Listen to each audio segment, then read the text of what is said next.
12 ಗಂಟೆಗೆ ರೊಕ್ಕ ಕೊಟ್ಟು ಕೂಡಲೇ ಪೂಜಾರಿಗಳು ಹೋದ್ರು, ಕ್ಯಾಸೆಟ್ ಹಾಕೇ ಬಿಟ್ರು. ಕೌಸಲ್ಯ ಸುಪ್ರಜಾತ ಸಂಧ್ಯಾ ಪ್ರವರ್ತತೆ ಉತ್ತಿಷ್ಟ ನರ ಶಾರ್ದುಲಾ ಕರ್ತವ್ಯ ಮಂಗಳಂ.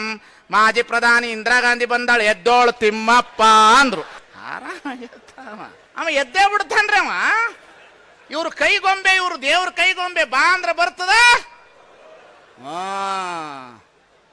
ಇವ್ರು ದೇವ್ರನ್ನೇ ಹಿಂಗ ಆಳಿಸ್ತಾರ ಅಂದ್ರೆ ಮತ್ತೆ ನಿಮ್ಮಂತ ದುರ್ಬಲವಾದ ಮನಸ್ಸನ್ನು ಆಳೋದೇನು ದೊಡ್ಡ ಮಾತು ಇವ್ರು ಈ ಜಗತ್ತಿನಲ್ಲಿ. ಎಷ್ಟು ಮೋಸಗಾರ್ರಿ ಇವರು. ಇವ್ರ ಬಗ್ಗೆ ನಿಮಗೆ ಎಚ್ಚರ ಇರಬೇಕನ್ನತಕ್ಕಂಥದ್ದು ಈ ವೇದಿಕೆ ಮಾತು. ನನ್ನ ಮಾತು ನಿಮಗೆ ಸಂತೋಷನೂ ಅನಿಸುತ್ತೆ, ಖುಷಿನೂ ಅನಿಸುತ್ತೆ. ದಯಮಾಡಿ ಮಕ್ಕಳುಗಳನ್ನು ಬಹಳ ಎಚ್ಚರದಿಂದ ಸಾಕ್ರಿ. ನಿಮ್ಮ ಪೀಳಿಗೆ ಮುಗಿದೋಯ್ತು. ಆದರೂ ಈ ಬಿಳಿಮಿಸಿ ವಿದ್ಯಾರ್ಥಿಗಳಿಗೆ ನಾವೇನು ಹೇಳೋಕ್ಕಾಗಲ್ಲ. ದೋಬಿಕ ಕುತ್ತಾನ ಘಾಟ್ಕನ ಗರ್ಕ ಅಂದಂಗವು ಅತ್ತಗೂ ಹೋಗೋದಿಲ್ಲ, ಇತ್ತಾಗೂ ಬರೋದಿಲ್ಲ. ನೀವಾದರೂ ಯುವಕರು ಎಚ್ಚರ ಹಾಕ್ರಿ. ನಿಮ್ಮ ಮಕ್ಕಳನ್ನ